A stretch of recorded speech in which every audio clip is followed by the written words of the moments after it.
आसानी के साथ उस टेक्निक को तोड़ देता है, जिसकी वजह से डीमन जनरल जो होता है वहां पर चुपचाप खड़ा होता है, जबकि कैप्टन वहां पर सोच रहा होता है कि इस लड़के ने यहाँ पर डीमन जनरल की टेक्निक को एक बार तो तोड़ दिया, लेकिन ये दोबारा इस टेक्निक को नहीं तोड़ पाएगा, क्योंकि यहाँ पर इसने इस टेक्निक को तोड़ दिया है तो डीमन जनरल तो बहुत ज्यादा गुस्सा हो गए होंगे और डीमन जनरल अब यहाँ पर पहले से भी ज्यादा पावरफुल अटैक करने वाले हैं। इसका मतलब यह है कि इस लड़के के बचने के चांसेस अब बहुत ज्यादा कम है, जबकि डीमन जनरल की तरफ दिखाता है कि डीमन जनरल के तो छक्के छूट चुके होते हैं और डीमन जनरल सोच रहा होता है कि ये इम्पॉसिबल है, क्योंकि उसके पास इससे ज्यादा पावरफुल टेक्निक कोई है ही नहीं। वो इसी टेक्निक के भरोसे यहाँ पर अपने आप को एक डीमन जनरल बना चुका है, लेकिन अब यहाँ पर किसी ने उसकी टेक्निक को तोड़ दिया है तो यहाँ पर कुछ भी नहीं कर सकेगा। तो कैप्टन जो होता है वो डीमन जनरल की हालत देखने के बाद सोच रहा होता है कि मैं यहाँ पर गलत था, मुझे लगता है कि हमारी यहाँ पर वाट लगने वाली है। तो इसी के साथ ही डीमन जनरल जो होता है वहां पर उन लोगों से कहता है कि तुम सभी लोग वहां पर किसका इंतजार कर रहे हो, चलो जल्दी से आगे बढ़ो और अटैक करो। जबकि इसी के साथ ही वहां जोका आगे बढ़ता है और कहता है कि बुड्ढे खूसट कहीं कि क्या तुम एक जादूगर हो, मैंने यहाँ पर जादूगरों के बारे में सुना है कि वो लोग अजीब टेक्निक्स को यूज करते हैं, तुम्हारी इस घटिया टेक्निक की वजह से मुझे बहुत ही बुरा फील हुआ और अब यहाँ पर मेरी बारी है, तुमने मुझे गुस्सा दिला दिया और अब मैं यहाँ पर तुम्हारी वाट लगाने वाला हूँ।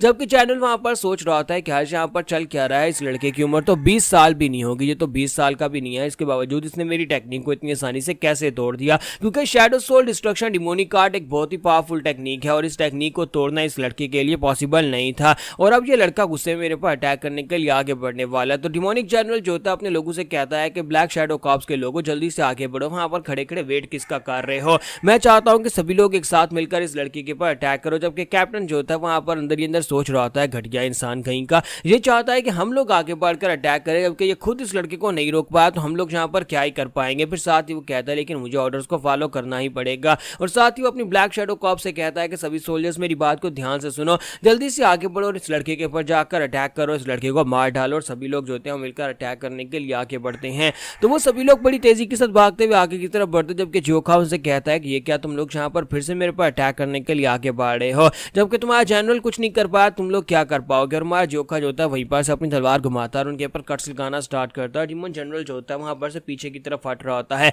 तो डिमोनिक जनरल कहता है कि इस लड़के को हराना ऐसा लगता है जैसे कि नामुमकिन है, ये तो एक रियल मॉन्स्टर की तरह है, ये इतना स्ट्रॉन्ग है, ऐसे लगता है जैसे कि अगर मैं अपनी फुल पावर्स को भी यूज करूंगा तब भी यहाँ पर फाइट को जीतने की कोई गारंटी नहीं है। हाँ, मुझे यहाँ पर पता है कि म्यूरियम एक खतरनाक जगह है जहाँ पर हर जगह के ऊपर कोई छुपे मास्टर्स हो सकते हैं, लेकिन ऐसा कैसे हो सकता है कि ऐसे इतनी आसानी के साथ एक मार्शल मास्टर मेरे सामने अपीयर हो गया हो, एक ऐसा मार्शल मास्टर जिसको एलिमिनेट करना मेरे लिए बहुत ज्यादा मुश्किल हो गया। और साथ ही वो अपनी जेब के अंदर हाथ डालता है और उस 8 बीट बेल को निकालता है और कहता है मुझे लगता है कि यहाँ पर फिलहाल के लिए मुझे अपने मिशन के ऊपर फोकस करना चाहिए, मेरा मिशन यहाँ पर 8 बीट बेल को वापस लेकर आना था और मैंने यहाँ पर इस 8 बीट बेल को हासिल कर लिया है, फिलहाल के लिए मैं यहाँ पर से निकल चलता हूँ। और साथ ही वो कहता है लेकिन हमारी एग्जिस्टेंस के बारे में लोगों को पता नहीं होना चाहिए, क्योंकि मुझे लगता है कि यहाँ पर इस सोवुल मर्चेंट ग्रुप के लीडर को हमारी एग्जिस्टेंस के बारे में पता है, अगर उसे जिंदा छोड़ दिया तो वो यहाँ पर बाकी के म्यूरियम के लोगों को इस बारे में बता सकता है कि हमारा जो सेक्टर है वो दोबारा से राइज कर रहा है, इसी वजह से इस बंदे को तो यहाँ पर कम से कम मरना होगा। मैं अपने साथ 8 बीट बेल को लेकर निकल चलता हूँ, इस लड़के को जिंदा छोड़ देता हूँ ताकि मैं खुद यहाँ पर से वापस जिंदा जा सकूँ और उसके लिए यहाँ पर मुझे एक काम तो करना है, जाने से पहले यहाँ पर उस लीडर को मार डालता हूँ।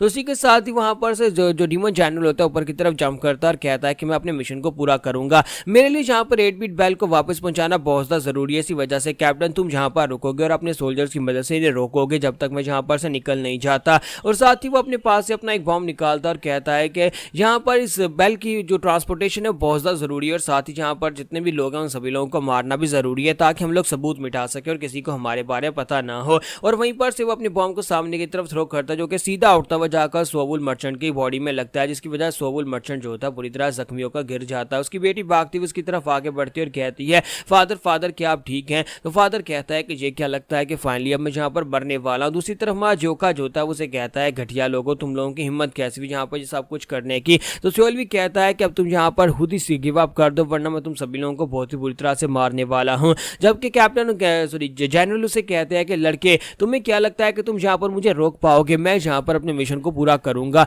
और साथ ही वहां से फिर से भागना शुरू कर देता है, जबकि माँ जोखा उसके पीछे जाता है। जोखा जैसे ही वहां पर उसके पीछे जाता है इसी के साथ शैडो कॉर्प्स जो होते हैं उसका रास्ता ब्लॉक करते हैं और कहते हैं कि हम लोग यहाँ पर इसे अपने जनरल तक पहुंचने नहीं दे सकते। और इसी के साथ ही हमारा जो कैप्टन होता है अपने सोल्जर से कहता है कि तुम में से जो भी पीछे हटा उसे मैं अपने हाथों से मार डालूंगा, या तो यहाँ पर आगे बढ़कर मरो या फिर मेरे हाथ से मरो। और सभी लोग जो होते हैं और उसको फॉलो करते हैं वहां जोखा की तरफ आगे बढ़ते हैं, जबकि वहां जोखा जो होता है वहां पर अपनी 9 हीवंस आर्ट को यूज करने लगा है। वो ऊपर की तरफ जंप करता है, 9 बार ऊपर की तरफ फ्लिप करने के बाद वो 9 स्ट्राइक्स लगाता है जिसे 9 ड्रैगन डीमंस ट्विस्टर टेक्निक कहा जाता है, वो स्पेशल टेक्निक के साथ जब वहाँ पर अपनी टेक्निक को रिलीज करता है तो उस दिन वहाँ पर वो टेक्निक दोबारा से रीबॉर्न हुई, लेकिन पहले से भी ज्यादा पावरफुल। आज से 20 साल पहले जहाँ पर मून स्प्लिटिंग स्वर्ड्समैन ने जिस टेक्निक को यूज करके लूनार फेरी को हराया था, उसी टेक्निक को यहाँ पर दोबारा से आसमान के ऊपर देखा गया। जिन लोगों ने उस टेक्निक को पहले देखा था वो लोग इस टेक्निक को पहचानते हैं, लेकिन मुझे नहीं लगता कि इनमें से किसी ने इस टेक्निक को देखा होगा, क्योंकि कोई भी इस टेक्निक को यहाँ पर पहचान नहीं रहा। तो आसमान के ऊपर से 9 एनर्जी बीम्स जो है वो ऊपर से नीचे की तरफ गिरती हैं। वो एनर्जी बीम्स इतनी पावरफुल हैं कि उसके साथ यहाँ पर जितने भी शैडो कॉप्स हिट होते हैं वो सारे के सारे मर जाते हैं,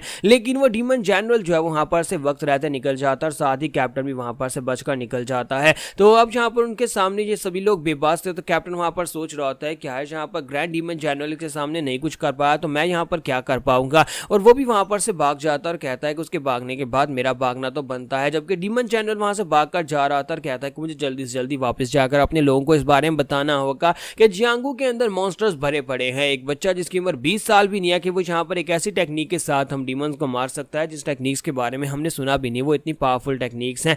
और ये लड़का जो है इसकी वजह से मुझे यहाँ पर बहुत ज़्यादा शर्मिंदगी फेस करनी पड़ी है, लेकिन एक दिन मैं वापस आऊंगा और इस लड़के से आकर अपना बदला लूंगा। दूसरी तरफ हमारा जोखा जो है वो बहुत ज़्यादा गुस्से में है और वो उन लोगों का पीछा करके उनको मारना चाहता है, लेकिन वो ऐसा नहीं कर सकता क्योंकि वो यहाँ पर अपने ब्रदर्स की वजह से काफ़ी ज़्यादा शर्मिंदा है, क्योंकि उसके ब्रदर्स बुरी हालत में हैं। वो यहाँ पर उन असैसिन से फाइट करते हुए काफ़ी लेट हो गया, जिसकी वजह से उसके पहुँचने में यहाँ पर देरी हुई और उसके ब्रदर्स बुरी तरह जख्मी हो गए। उसकी इकलौती फैमिली यहाँ पर जख्मी हालत में ग्राउंड के ऊपर गिरी पड़ी है, इसलिए उसे यहाँ पर फैसला करना होगा क्या वो उन लोगों के पीछे जाएगा या फिर यहाँ पर अपने ब्रदर्स के पास रुककर उनका इलाज करने में उनकी मदद करेगा। तो चीफ आगे बढ़ता है और उसे कहता है कि बच्चे मुझे इस बात की बहुत ज़्यादा खुशी है कि तुम टाइम के ऊपर आ गए। तो जोका कहता है कि अगर मैं यहाँ पर थोड़ा सा जल्दी आ जाता तो तुम सभी लोग जख्मी नहीं होते। तो उसे कहता है कोई बात नहीं, कोई बात नहीं, ये सब कुछ मेरी वजह से हुआ है क्योंकि मैं यहाँ पर नीचे उतरकर इन लोगों को बचाना चाहता था, ये मेरा फैसला था, तुम्हें यहाँ पर परेशान होने की ज़रूरत नहीं है। और इसी के साथ ही माँ जोका जिसने अपनी सारी ज़िंदगी यहाँ पर डर महसूस किया, जिसने अपनी सारी ज़िंदगी यहाँ पर अपनी स्टेप मदर से मार खाई है, जिसने सारी ज़िंदगी अकेले गुजार दी, उसे यहाँ पर एक पहली बार तो प्यार महसूस हुआ, उसे पहली बार यहाँ पर एक फैमिली महसूस हुई। ये 9 लोग जो है ये इसकी फैमिली की तरह और सभी लोग इससे प्यार करते हैं। इसी वजह से माँ जोका को यहाँ पर काफ़ी ज़्यादा अफसोस हो रहा है कि वो यहाँ पर इतना स्ट्रांग नहीं था कि वो जल्दी यहाँ पर इनकी आकर मदद कर सकता। तो माँ जोका भी उस दिन यहाँ पर एक कसम खाता और कहता है कि मैं इतना स्ट्रांग बनूंगा कि दोबारा कभी यहाँ पर मेरी फैमिली को कोई हाथ भी नहीं लगा पाएगा। तो दूसरी तरफ दिखाता है कि वो सोवल मर्चेंट ग्रुप के लीडर जो होते हैं बुरी हालत में होते हैं। उसके फादर उसे कहता है कि बेटी आप जल्दी से मुझे उठाओ, मुझे कुछ बात करनी है। तो वो उसे कहती है लेकिन डैड आपको लेटे रहना चाहिए, आपको उठना नहीं चाहिए। उसे कहती है लेकिन मुझे यहाँ पर इन हीरोज से बात करनी है जिन लोगों ने हमारी जान बचाई है। तो उसकी बेटी कहती है लेकिन फादर आपको यहाँ पर ट्रीटमेंट की जरूरत है। तो फादर उसे कहता है कि मेरे पास ज्यादा समय नहीं बचा, मुझे जल्दी से जल्दी इन लोगों से बात करनी होगी, मुझे यहाँ पर इन लोगों से बात करके इनको थैंक यू बोलना है। तो अपनी बेटी से कहता है कि प्लीज जल्दी से उन लोगों को मेरे पास बुलाओ, मुझे उनसे आखिरी बात करनी है। साथ हाजिर हो। तो लास्ट एपिसोड के एंड पे हमने देखा था कि सोवुल मर्चेंट ग्रुप के लीडर जो होते हैं मरने वाले और मरने से पहले अपनी बेटी से कहते हैं कि क्या तुम उन लोगों को बुला सकती हो, मैं उन हीरोज के साथ बात करना चाहता हूँ क्योंकि उन लोगों ने हमारी जान बचाई है, वरना हमारे सभी के सभी लोग यहाँ पर मारे जाते। तो उसकी बेटी पहले तो उसे वहाँ पर कहती है कि तुम यहाँ पर बीमार हो, तुम मरने वाले हो, तो यहाँ पर सांस लो, आराम लो। लेकिन इसी के साथ यहाँ पर उनको बुलाया जाता है और सभी लोग उसके सामने आकर खड़े हो जाते हैं। तो सोवुल ग्रुप लीडर उनसे कहते हैं कि तुम सभी लोगों का बहुत बहुत शुक्रिया, तुम लोगों की वजह से हमारे मर्चेंट यूनियन के कितने सारे लोग बच पाएंगे, कम अज कम मेरी बेटी अब खतरे से बाहर है। हालांकि मैं यहाँ पर बुरी हालत में हूँ, लेकिन इसके बावजूद मर्चेंट ग्रुप जो है वो सर्वाइव कर पाएगा। तुम लोगों ने जो कुछ भी किया उसके बाद हमारे पास जो कुछ है वो सब कुछ तुम्हारा है। हम लोग जितना भी गोल्ड अपने साथ लेकर जा रहे थे वो सारे का सारा हम तुम्हें दे देंगे, लेकिन इसके अलावा हम तुम्हें कुछ भी नहीं दे सकते। और साथ ही उसे कहता है कि मैं अपने सोवुल मर्चेंट ग्रुप के नाम पर यहाँ पर इस बात का वादा करता हूँ कि हम लोग अगर सर्वाइव कर गए तो फिर हम तुम्हें एक बहुत ही बड़ा इनाम देंगे। यानी कि अगर हम लोग सेफली जिस डेस्टिनेशन के पास पहुंचना चाहते हैं वहां पर पहुंच गए तो सोवुल मर्चेंट यूनियन की तरफ से तुम्हें पेमेंट दी जाएगी। और साथ ही उसे कहते हैं कि मुझे लगता है कि यहाँ पर तुम लोगों ने जितनी हमारी मदद की है उतना काफी था, लेकिन अभी भी यहाँ पर तुम्हें हमारी मदद करनी पड़ेगी। तुम्हें मेरी बेटी को सेफली उस जगह का पहुंचाना होगा जहां पर हम लोग पहुंचना चाहते हैं। तो प्लीज क्या तुम लोग यहाँ पर मेरे ऊपर एक और एहसान करोगे, क्या तुम मेरी बेटी और मेरे बच्चे कुछ लोगों को उस जगह तक पहुंचा दोगे? प्लीज इस बात को मना मत करना क्योंकि मैं यहाँ पर अब मुश्किल से बच पाऊंगा, लेकिन तुम लोग यहाँ पर ये कर सकते हो, तुम लोग मेरी बेटी और मेरे लोगों को बचा सकते हो। और इसी के साथ यही उसके आखिरी अल्फाज थे। और उसके बाद सोवुल मर्चेंट ग्रुप लीडर जो होते हैं वहां पर मर जाते हैं और उनके मरने के बाद उनके ग्रुप के लोग जो होते हैं वो काफी ज्यादा उदास हो जाते हैं और 5 पीक माउंटेन्स के जो हीरोज होते हैं वो जहाँ पर अब उसकी आखिरी ख्वाहिश को पूरा करेंगे। हालांकि उनकी डेस्टिनेशन भी सेम ही है, वो लोग एक ही जगह के ऊपर जाने वाले हैं, एक ही गाँव में जाकर अलग होंगे। तो इसका मतलब यह है कि वो लोग उनके साथ चल सकते हैं। और दूसरी वजह ये थी, वो उन लोगों के साथ इसलिए भी जाना चाहते हैं क्योंकि यहाँ पर मर्चेंट ग्रुप के साथियों के साथ डॉक्टर्स भी थे जो कि उनके साथियों का इलाज कर सकते हैं, क्योंकि इस फाइट के दौरान उनके साथियों को काफी बुरी तरह से चोटें लगी हैं, जिसकी वजह से डॉक्टर्स की जरूरत थी। तो अब इसी के साथ इन लोगों का सफर फिर से स्टार्ट होता है और ये लोग रास्ते में आगे की तरफ जा रहे होते हैं। तो इस रास्ते में मास्टर शिम जो होते हैं वो चीफ से कहते हैं कि चीफ मेरी बात सुनो, हम लोग यहाँ पर से पैलगोंग माउंटेन की तरफ आगे बढ़ रहे हैं और तुम्हें पता है ना कि पैलगोंग माउंटेन के ऊपर किसका राज है, वो क्रिम्सन डेथ स्ट्रॉन्ग होल्ड की टेरिटरी है। क्रिम्सन डेथ का जो चीफ है वो काफी ज्यादा कमीना इंसान है और वो हर किसी को यहाँ पर से जाते हुए लूट लेता है। और तुम्हें क्या लगता है कि वो हमें छोड़ देगा? हमें भी नहीं छोड़ेगा, और अगर उसने हमारी शक्लें पहचान ली तो फिर बहुत ज्यादा मुश्किल हो जाएगी। तो चीफ उसे कहते हैं कि हमारे पास और कोई रास्ता नहीं है। तुम्हें भी ये बात अच्छी तरह से पता है कि हमारी सिचुएशन काफी ज्यादा खराब है और ऊपर से दिन बहुत ज्यादा कम रह गए हैं। हमें जल्दी से जल्दी सापयोंग में पहुंचना होगा और उसके लिए हमें इसी माउंटेन को पार करके जाना पड़ेगा, वरना एक बहुत ही लंबा डिटोर लेना पड़ेगा। माउंटेन्स के पीछे से घूम कर जाएंगे तो कम से कम यहाँ पर एक हफ्ता एक्स्ट्रा लगने वाला है और हम लोग कभी भी वहां पर नहीं पहुंच पाएंगे, उस कंपटीशन में लेट हो जाएंगे। तो इसका मतलब यह है कि हमें यहीं पर से गुजर कर जाना पड़ेगा। और वैसे भी क्रिम्सन डेथ लीडर जो है वो इतना बेवकूफ नहीं होगा कि हमारे जैसे मर्चेंट्स को लूटने की कोशिश करेगा। इस वक्त हम सभी लोग इस वक्त मर्चेंट्स की तरह लग रहे हैं, लूटे हुए मर्चेंट्स की तरह। हमारे पास तो कैरेज भी नहीं है, ना ही हमारे पास कोई सामान है जो कि उन्हें दिखाई दे रहा हो कि इनके पास है लूटा जा सकता है। क्या तुम्हें लगता है कि कोई लुटेरा इतना पागल होगा या फिर इतना बेवकूफ होगा कि वो यहाँ पर हमारे जैसे लुटे हुए मर्चेंट्स को लूटने की कोशिश करेगा? तो मास्टर शिमो से कहते हैं कि चीफ मैं आपकी बात मान तो लेता हूँ, लेकिन मुझे यहाँ पर कुछ गड़बड़ जरूर लग रही है। तो यहीं पर से नेक्स्ट सीन जो होता है हमें एक माउंटेन का दिखाया जाता है जहां पर बर्फ पड़ी होती है और बर्फ के बीचों बीच वहां पर हमारे जनरल को दिखाता है। डिमोनिक जनरल जो होता है उस जगह के ऊपर पहुंच जाता है। वहां पर पहुंचने के बाद एक माउंटेन के ऊपर जाकर अपना हाथ रखता है। जैसे वो माउंटेन के ऊपर हाथ रखता है तो वहां पर एक केव का दरवाजा ओपन होता है और उस केव के दरवाजे के अंदर से वो अंदर आ जाता है। जब वो अंदर आता है तो वहां पर सामने एक जनरल बैठी होती है और उसे कहते हैं कि तुम यहाँ पर सबसे लेट आए हो, अब तुम एक ग्रैंड डीमन जनरल बन चुके हो, लेकिन इसके बावजूद तुम्हें क्या लगता है कि तुम यहाँ पर हमें डिसरिस्पेक्ट दे सकते हो, यहाँ पर हमारे सामने लेट आ सकते हो, जबकि बाकी के सभी जनरल्स यहां पर टाइम पर पहुंच चुके हैं, तुम यहां पर लेट आए हो। तो डीमन जनरल उनसे कहता है कि प्लीज माफ करिएगा, लेकिन मेरी साइड के ऊपर थोड़ी सी दिक्कत हो गई थी, चीजें काफी ज्यादा कॉम्प्लिकेटेड हो गई थी, इसी वजह से मुझे आने में थोड़ी सी देरी हो गई। या फिर साथ ही उनसे कहता है कि प्लीज यहाँ पर मैं दोबारा कभी लेट नहीं आऊंगा। तो इसी के साथ ही फेरी उसे कहते हैं कि ये अच्छी बात है कि तुम यहाँ पर वादा कर रहे हो और दोबारा कभी लेट भी मत आना। तुम एक डिमोनिक जनरल हो, इसका मतलब ये नहीं है कि तुम यहाँ पर लेट आ सकते हो। यहाँ पर हर किसी को समय के ऊपर आना पड़ता है, हर कोई यहाँ पर टाइम के ऊपर ही आएगा। तो वहीं पर उनके सामने एक टेबल पड़ा होता है, जिस टेबल के ऊपर उन लोगों ने 8 बीड्स को रखा होता है। तो यही 8 बीट वाला जो स्पेशल तलिस्मान होता है वो उसको यहाँ पर इकट्ठा कर रहे होते हैं। उन्होंने पहले वहां पर अपने पास 6 रखे होते हैं और 7वां जो होता है ये लेकर आया होता है। तो वो उससे पूछता है कि क्या तुम यहाँ पर 8 बीट बैल ले आए हो? तो वो कहता है जी मैं यहाँ पर 8 बीट बैल को ले आया हूँ, हालांकि मुझे थोड़ी बहुत दिक्कत हुई थी लेकिन मैं इसको लेकर आ गया। और इसी के साथ ही अपने पास से 8 बीट बैल निकालता है, वहां पर जाकर उस टेबल के ऊपर रख देता है। जैसे ही वो उसे टेबल के ऊपर रखता है तो उसी के साथ ही वहां पर वो चमकना शुरू हो जाती है। तो वो लोग कहते हैं तो फाइनली हमारे पास यहाँ पर 8 बीट बैल्स आ चुकी हैं। 8 बीट बैल्स में 8 में से हमारे पास 7 आ चुकी हैं। तो ये बात सुनने के बाद वो सभी लोग काफी ज्यादा खुश होते हैं, बाकी के जनरल्स भी काफी ज्यादा खुश हो रहे होते हैं और कहते हैं कि फाइनली अब हमारे पास 8 में से 7 आ चुकी हैं। और इसी के साथ ही वो लड़की जो होती है उन लोगों से कहती है अब हमारी फाइटिंग पावर पहले से भी काफी ज्यादा बढ़ जाएगी। फिर साथ उनमें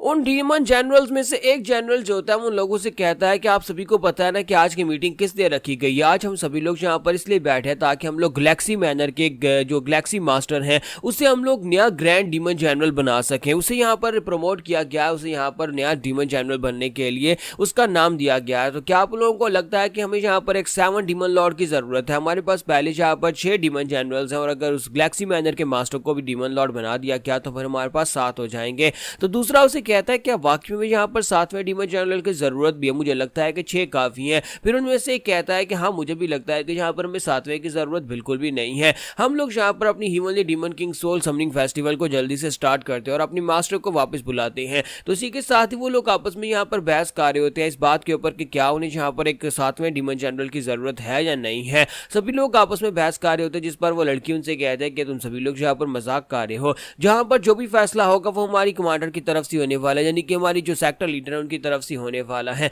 हालांकि ग्रेट सेक्टर लीडर अभी तक यहाँ पर नहीं है, लेकिन वो बहुत ही जल्दी अपनी सर्कुलेशन से निकल कर आएंगी। लेकिन जब वो वापस आएंगे तो कम से कम उनके पास यहाँ पर उनके डिमोनिक डिमोनिक जनरल्स तो होने चाहिए। हमारे पास कम से कम 12 डिमोनिक जनरल्स होने चाहिए और फिलहाल हमारे पास सिर्फ और सिर्फ 6 डिमोनिक जनरल्स हैं। हमारा पहला प्लान यही है कि हमें सबसे पहले यहाँ पर अपने डीमन जनरल्स को इंक्रीज करना है। जब 7 डीमन जनरल्स हो जाएंगे तब हम लोग 8वीं बेल को भी ढूंढ निकालेंगे और 8वीं बेल को ढूंढने के बाद हम लोग अपने डिमोनिक सोल्जर्स को इंक्रीज करेंगे, जिससे हमारी आर्मी बढ़ जाएगी। हमारा मेन मकसद म्यूरियम के ऊपर कब्जा करना है। दोबारा से म्यूरियम के अंदर जाकर उन लोगों को यह दिखाना है कि हम लोग अभी भी यहाँ पर हारे नहीं हैं। इन लोगों ने 20 साल पहले हमारे साथ जो कुछ भी किया था उसके बावजूद हम लोग दोबारा राइज करेंगे। हमारे 7 डीमन जनरल्स का मकसद यही होने वाला है कि हम सभी लोग मिलकर अपनी सोल्जर्स को बढ़ाएंगे और अपने सोल्जर्स और अपने नीचे फॉलोअर्स को लेकर इनके ऊपर जाकर अटैक करेंगे। तो उसकी बात सुनने के बाद अब जो हमारा डीमन जनरल होता है वो उसे कहता है कि लेकिन मुझे लगता है कि इसमें एक छोटी सी दिक्कत है। तो वो लोग उसे कहते हैं कि इस बात का क्या मतलब है। तो इसी के साथ डीमन जनरल कहता है कि मैं अपने साथ शैडो कार्प्स को लेकर गया था। ब्लैक शैडो कार्प्स मेरे मिशन का हिस्सा थे और हम सभी लोगों ने मिलकर एक स्ववोल मर्चेंट ग्रुप के लोगों के ऊपर अटैक करके उनके पास से 8 बिट बेल को छीनना था। लेकिन वहां पर कुछ एक वेरिएबल आ गया। वहां पर एक बच्चा था, एक बच्चा जिसने मुझे बहुत ही बुरी तरह से पीटा, एक बच्चा जिसने 12 डिमोनिक वॉरियर्स और साथ में हमारे जैसे एक जनरल को फाइट में हरा दिया। क्या तुम लोग यहाँ पर इस बात को समझ सकते हो कि एक बच्चा जिसने यहाँ पर मुझे हरा दिया हो, क्या ऐसा पॉसिबल है? क्या तुम्हें लगता है कि म्यूरियम के अंदर इतने मॉन्स्टर्स भरे पड़े हैं कि उनमें से एक बच्चा जिसके साथ मेरा सामना हो गया और हम लोग यहाँ पर अभी इतने कॉन्फिडेंट नहीं है? मुझे लगता है कि हम लोग यहाँ पर इस बारे में सोचना चाहिए कि यहाँ हम लोग म्यूरियम के अंदर जाकर दोबारा से अपने कल्ट को राइज करने के लिए उन सभी को सबक सिखा सकते हैं। यानी कि जनरल साथियों को इस बारे में बता रहा होता है कि जिसके साथ उसका सामना हुआ वो एक एब्सोल्यूट मॉन्स्टर था। हालांकि वो बच्चा था, उसकी उम्र अभी तकरीबन 20 साल भी नहीं होगी, लेकिन वो बहुत ज्यादा स्ट्रॉन्गर था और मॉन्स्ट्रॉसिटी के साथ उसने यहाँ पर मेरी टेक्निक को भी हरा दिया। मेरी स्पेशल टेक्निक आपको पता है कि मैं एक सोर्सरर हूं और मैं यहाँ पर मैजिक टेक्निक्स को यूज किया था, लेकिन इसके बावजूद उसने मेरी मैजिक टेक्निक को तोड़ दिया। तो ये बात सुनने के बाद वो लड़की से कह दिया कि ऐसा कैसे पॉसिबल है? अगर वो यहाँ पर एक एक्सट्रीम मार्शल मास्टर नहीं था तो फिर वो यहाँ पर इतनी आसानी के साथ तुम्हारी टेक्निक को कैसे तोड़ सकता है? जिस तरह से तुम कह रहे हो कि वो एक बच्चा था, फिर यहाँ पर एक ग्रेट डीमन जनरल यहाँ पर एक बच्चे से कैसे हार कर आ सकता है? तो उसी के साथ जनरल उनसे कहता है कि जबकि मेरा मिशन यहाँ पर इस आर्टिफैक्ट को सही सलामत वापस लेकर आना था, इसी वजह से मैं वहां पर से भाग कर आ गया। मैं इस फाइट को वहीं पर छोड़कर आ गया, लेकिन अफसोस कि वहां पर ब्लैक शैडो कैप्टन और साथ में उसकी पूरी की पूरी आर्मी जो है वो उस लड़के के हाथ से मारी गई है। अब मैं यहाँ पर आपको इसलिए बता रहा हूँ क्योंकि यहाँ पर इस तरह का एक वेरिएबल है जो बहुत ज्यादा खतरनाक है, जो कि हमारे मिशन में रुकावट बन सकता है। तो हमें सबसे पहले इस तरह के वेरिएबल्स को ठिकाने लगाना चाहिए जो कि आगे जाकर बहुत ज्यादा स्ट्रॉन्गर बन सकते हैं। और साथ ही वो कहता है कि मैंने इस तरह की मार्शल आर्ट्स पहले कभी नहीं देखी। वो लड़का जो था उसने आसमान के ऊपर जंप लगाई, यानी ऊपर ऊपर आसमान की तरफ जंप लगाया 8 बार, यानी 7 बार वहां पर आसमान में उसने जंप लगाई और फ्लिप किया। और उसके बाद उसने वहां पर जो टेक्निक यूज की, उस टेक्निक के अंदर से एक बड़ा सा थंडर ड्रैगन निकला था और साथ ही वहां पर 7 अलग अलग किस्म की वहां पर बीम्स निकली थी। 7 एनर्जी बीम्स के साथ उसने वहां पर ग्राउंड के ऊपर जितने भी हमारे ब्लैक शैडो कार्प्स के सोल्जर्स थे उनके ऊपर अटैक किया था। तो जैसे वहां पर लूनार फेरी उसकी बात सुनती है, इसी के साथ बहुत ज्यादा हैरान हो जाती है और कहती है क्या तुमने यहाँ पर 9 ब्लेड एनर्जीज कहा, ऐसा कैसे पॉसिबल है? तो यहीं पर नेक्स्ट सीन में पालगोंग माउंटेन का दिखाया जाता है कि ये सभी लोग जो होते हैं फाइनली पालगोंग माउंटेन के ऊपर पहुंच जाते हैं। और जैसा कि इन्हें इस बात का डर था कि क्रिम्सन डेथ मास्टर जो है वहां पर उनके सामने आ ही जाएंगे, तो इसी के साथ ही वो वहां पर उनके सामने आ जाते हैं। तो बैंडिट चीफ जो होता है उसके सामने आकर खड़ा हो जाता है और कहता है कि तुम लोगों की हिम्मत कैसे हुई यहाँ पर पालगोंग माउंटेन में आने की? अब जबकि तुम लोग यहाँ पर पालगोंग माउंटेन में आ चुके हो तो फिर तुम यहाँ पर फीस दिए बिना बिल्कुल भी नहीं जा सकते। तो ये क्रिम्सन डेथ स्ट्रॉन्ग होल्ड का मास्टर होता है, मास्टर एक्स ह्योक्योंग, जो तो ब्लड एक्स हीवनली ब्लड एक्स भी से कहते हैं, ये इसका टाइटल होता है। तो वो कहता है कि तुम सभी लोगों को पता ही होगा कि ग्रीन फॉरेस्ट के क्रिम्सन डेथ स्ट्रॉन्ग होल्ड के अंदर से तुम गुजर कर जाने वाले हो और तुम्हें यह भी पता होगा कि जहां पर से बिना टोल टैक्स दिए तुम लोग नहीं जा सकते। अगर तुम लोग जिंदा रहना चाहते हो तो फिर तुम्हें यहाँ पर पेमेंट करनी होगी। तो इसी के साथ ही वो लड़की आगे बढ़ती है और उनसे कहती है लेकिन हमारे पास ज्यादा कुछ नहीं है। तो मास्टर से कहते हैं कि तुम्हें यहाँ पर 200 नियांग पर पर्सन देने होंगे, अगर तुम यहाँ पर 200 नियांग पर पर्सन दोगे तभी जा पाओगे। जबकि चीफ जो होता है मास्टर शिम से कहता है क्या 200? हम लोग तो सिर्फ और सिर्फ अपने इलाके में 20 लेते हैं और ऊपर से ये देखो ये 200 मांग रहे हैं। एक बंदे के हिसाब से 200 तो बहुत ज्यादा बन जाएंगे। तो मास्टर शिम उसे कहते हैं हाँ ये लोग जहाँ पर मर्चेंट्स को लूटने हैं और हम लोग जहाँ पर देखो हम लोग मर्चेंट्स को भी लूटते हैं, लेकिन हम लोग इतना कम लूटते हैं कि मर्चेंट्स बड़ी आसानी से वहां से गुजर कर चले जाते हैं, लेकिन ये लोग तो कुछ ज्यादा ही स्ट्रिक्ट हैं। और तुमने तो कहा था कि जहाँ पर हमारे पास कैरेज भी नहीं है और हमारी शक्ल भी लुटे हुए मर्चेंट्स की तरह है, तो ये हमें जाने देंगे? अब बताओ कि क्या हमें ये जाने देंगे? तो इसी के साथ ही मास्टर शिमू से कहता है कि मुझे नहीं लगता कि ये हमें जाने देंगे। तो मास्टर शिमू से कहता है कि अगर इन लोगों ने हमारी शक्लें पहचान ली और जाकर हमारे ग्रीन फॉरेस्ट किंग को बता दिया तो फिर तो बहुत बड़ी दिक्कत हो जाएगी। अगर उसने जाकर बता दिया कि हम लोग यहाँ पर एक मर्चेंट यूनियन के लोगों को प्रोटेक्शन दे रहे थे, हालांकि हम लोग लुटेरे हैं और हमारा ये काम नहीं है, हमारा काम जहाँ पर इन लोगों को लूटना है ना कि राइटियस काम करना है, तो फिर तो हमारी वाट लगने वाली है। तो मिस सोवोल आगे बढ़ती है और उनसे कहती है लेकिन सर हमारे पास इतने पैसे नहीं, हम लोग आपको ये सब कुछ नहीं दे सकते। जैसा कि आप हमारी तरफ देख ही सकते हैं कि हमारी हालत काफी ज्यादा खराब है, हमें रास्ते में लूट लिया गया था, रास्ते में हमारे ऊपर अटैक हुआ था। तो चीफ उसे कहते हैं कि हाँ, यहाँ पर तुम्हारी शक्लें देखकर पता चल रहा है, तुम सभी के कपड़े देखकर पता चल रहा है कि तुम्हें रास्ते में लूटा गया है।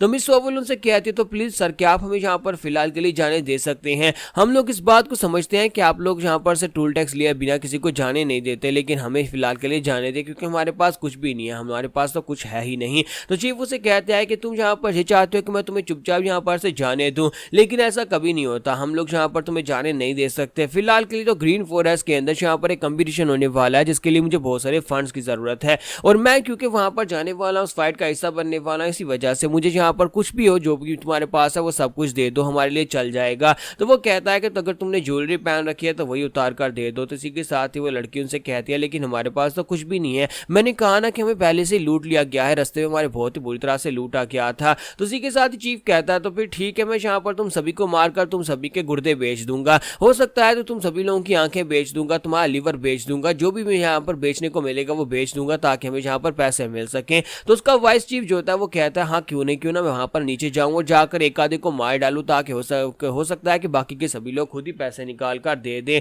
तो वाइस चीफ जो होता है वो काफी ज्यादा कमीना होता है और कहता है कि मुझे लगता है कि चीजों को शेक करने के लिए हमें इनमें से किसी एक आधे को काटना पड़ेगा। तो नीचे चीफ पूंग जो होता है वो शिम से कहता है कि मर्चेंट ग्रुप के लोगों के पास पैसे इसलिए नहीं क्योंकि उन लोगों ने उनके पास जितने भी पैसे थे वो सारे के सारे हमें प्रोटेक्शन फीस के तौर पर दे दिए हैं, इसका मतलब है कि उनका सारा पैसा इस वक्त हमारे पास है। और वो लड़की वहां पर सच कह रही है। तो मास्टर शिम कहते हैं कि अब तुम यहाँ पर इस बार में क्या बात कर रहे हो कि हम लोग यहाँ पर अपने पैसों में से दे दें? तो चीफ पोंगो से कहता है कि हाँ मुझे लगता है कि पैसे देने ही पड़ेंगे, हम लोग यहाँ पर एक ही हिसाब से अगर 200 नियांग दे तो फिर हमें यहाँ पर पेमेंट करके यहाँ से निकल जाना चाहिए। तो मास्टर शिम कहता है कि हम लोग बैंडेट्स हैं, हम लोग किसी दूसरे बैंडेट के सामने इस तरह से अपने सर कैसे झुका सकते हैं? तो कहीं तुम अपने आप को राइटियर सेक्टर का एक चीफ तो नहीं समझना शुरू हो गए, हम लोग बैंडेट्स हैं और यहाँ पर पैसे नहीं देने वाले। तो चीफ उसे कहता है लेकिन इस वक्त सिचुएशन काफी ज्यादा टायर है, हमें यह करना ही पड़ेगा, अगर वो लोग यहाँ पर ढूंढते ढूंढते हमारे तक पहुंचा और हमारे पास से पैसे निकल आए तो फिर सिचुएशन और भी ज्यादा खतरनाक हो जाएगी। और मैं नहीं चाहता कि जहाँ पर ग्रीन फॉरेस्ट के ग्रैंड समिट में पहुंचने से पहले जहाँ पर लोगों को हमारे बारे में पता चल जाए कि हम लोग यहाँ पर राइटियस फैक्शन के लोग बनकर यहाँ पर आए हैं। तो एक तरफ चीफ जो होता है वो शिम के साथ डिस्कशन कर रहा था कि क्या हमें पैसे दे देने चाहिए, दूसरी तरफ हाबियों को दिखाता है कि वो हमारे जोखा के साथ बात कर रही होती है और उसे कहती है कि वो बंदा जिसने अपने हाथ में एक्स पकड़ रखा है,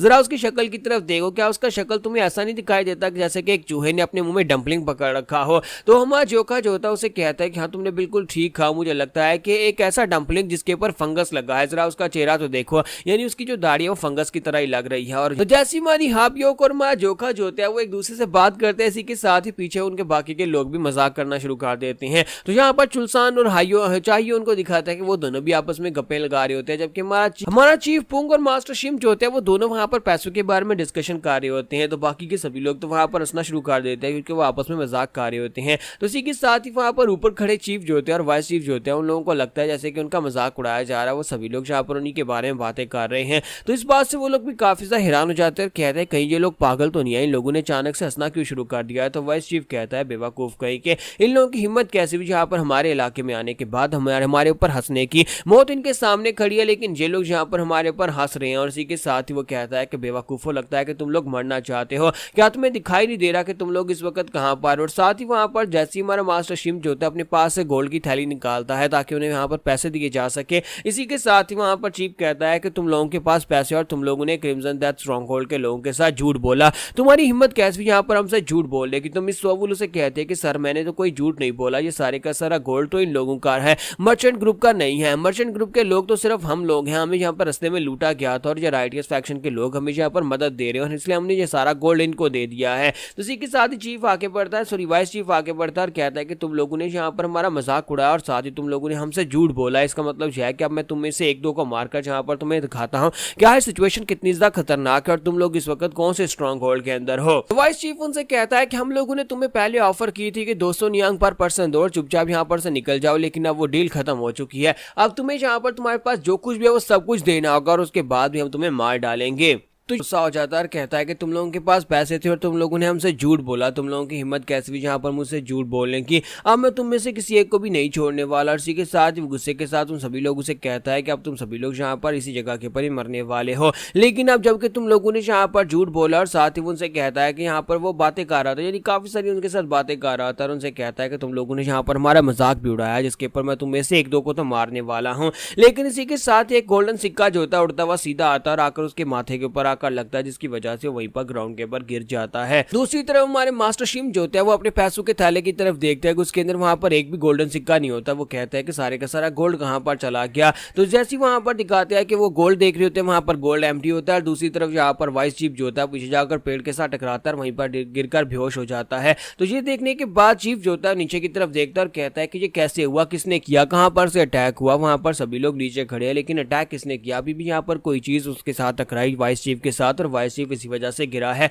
क्या उनके पास कोई मार्शल मास्टर है? दूसरी तरफ चीफ पोंग कहते हैं कि लगता है कि अब यहाँ पर फाइनली फाइट होने वाली है। तो मास्टर शिमू से कहते हैं कि इसका मतलब है कि हमारी वाट लगने वाली है। अगर इन लोगों ने हमारे चेहरे पहचान लिए तो वहां पर जाकर ग्रीन फॉरेस्ट किंग से हमारी शिकायत लगा सकते हैं। दूसरी तरफ हमारा जोखा जो होता है उसने अपने हाथ में वहां पर सिक्के पकड़ रखे होते हैं और उसे कहता है कि तुम्हारी यहाँ पर शक्ल देखकर हमें हंसी आ रही थी और तुमने यहाँ पर हमें जगह के पर रोक रखा है, जबकि हम तुम्हें बता रहे हैं कि हमारे पास पैसे नहीं है, रास्ते में हमें लूट लिया गया, लेकिन इसके बावजूद तुम यहाँ पर आगे से बकवास किए जा रहे हो। इसका मतलब है कि तुमने यहाँ पर बहुत बड़ी गलती कर दी मेरी फैमिली के साथ पंगा लेकर। फिर साथ ही हमारा जोन जो होता है वहीं पर से अपने एक और गोल्डन सिक्के को सामने की तरफ थ्रो करता है, जो कि सीधा जाकर चीफ के माथे में लगता है। जब चीफ के माथे में और उसके साथियों के माथे में वो एक एक गोल्डन सिक्का मारता है तो सभी के सभी वहीं पर ग्राउंड के ऊपर गिर जाते हैं। तो चीफ पोंग अपने साथियों से कहता है कि सभी लोग अपने चेहरे को कवर कर लो ताकि ये लोग तुम्हारे चेहरे को पहचान ना पाए। तो वो सभी लोग अपने अपने चेहरे को कवर तो कर लेते हैं, लेकिन साथ ही कहते हैं कि लेकिन ये लोग हमारा चेहरा तो पहले ही देख चुके हैं। और साथ ही वो से कहते हैं लेकिन अब जबकि जोखा ने ओपनली उनके ऊपर अटैक कर दिया और सभी के सभी को ग्राउंड के ऊपर गिरा दिया है, तो क्या तुम्हें लगता है कि वो जोखा के चेहरे को भुला पाएंगे? वो लोग इसकी शक्ल को बिल्कुल भी नहीं भूलने वाले।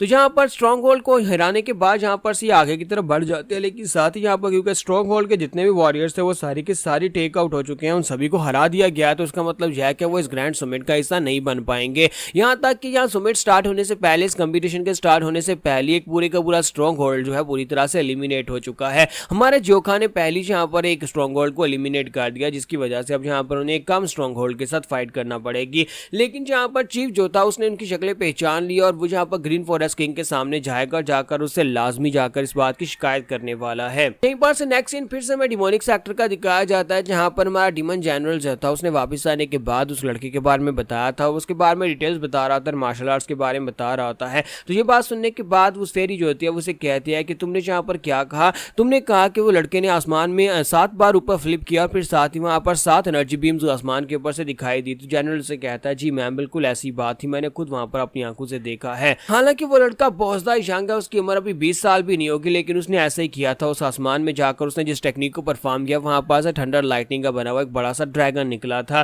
तो इस बात से फेरी कहती है कि यहाँ पर 9 ब्लेड एनर्जी थी, इसका मतलब है कि ये 9 ब्लेड स्वर्ड एनर्जी हो सकती है, ये 9 ब्लेड स्वर्ड टेक्निक हो सकती है। लेकिन यहाँ पर उस लड़के को देखने के बाद मुझे भी कुछ याद आ रहा है, आज से 20 साल पहले मैंने भी यहाँ पर किसी से फाइट की थी। लेकिन ये बहुत ज्यादा रेयर है कि कोई वैसी सेम टेक्निक को इतने सालों के बाद भी यूज करे। फिर साथ ही उसे कहता है कि तुमने इस कहा ना कि वो एक बच्चा है, अब जबकि तुमने कहा कि वो एक बच्चा है, अगर वो अभी तक जिंदा है तो उसका मतलब है कि उसकी उम्र तो यहाँ पर 50 साल होनी चाहिए थी, जिस बंदे ने यहाँ पर आज से 20 साल पहले हमारे से फाइट की थी। तो ग्रेट डीमन चैनल उसे कहता है कि मैम उसकी उम्र मुझे तकरीबन 15 साल लगती है, उम्र उसकी 15 साल होगी। साथ उस लड़के के बाल जो थे वो रेड कलर के थे और ऊपर से ये वो मार्शल आर्ट्स नहीं ऑर्थोडॉक्स मार्शल आर्टिस्ट जैसे उसने कपड़े पहने हुए थे। तो ये बात सुनने के बाद उसकी मास्टर से कहती है कि क्या उसके रेड कलर के बाल थे, यानी कि अब यहाँ पर मुझे समझ जा रही है कि उसके बाल रेड कलर के क्यों होंगे, और उसकी एज भी अगर 15 साल है तो फिर इसका मतलब यह है कि उसका सक्सेसर हो सकता है। क्या तुम्हें पता है कि 20 साल पहले क्या हुआ था? 20 साल पहले यहाँ पर लूनार फेरी ने जब पूरी दुनिया को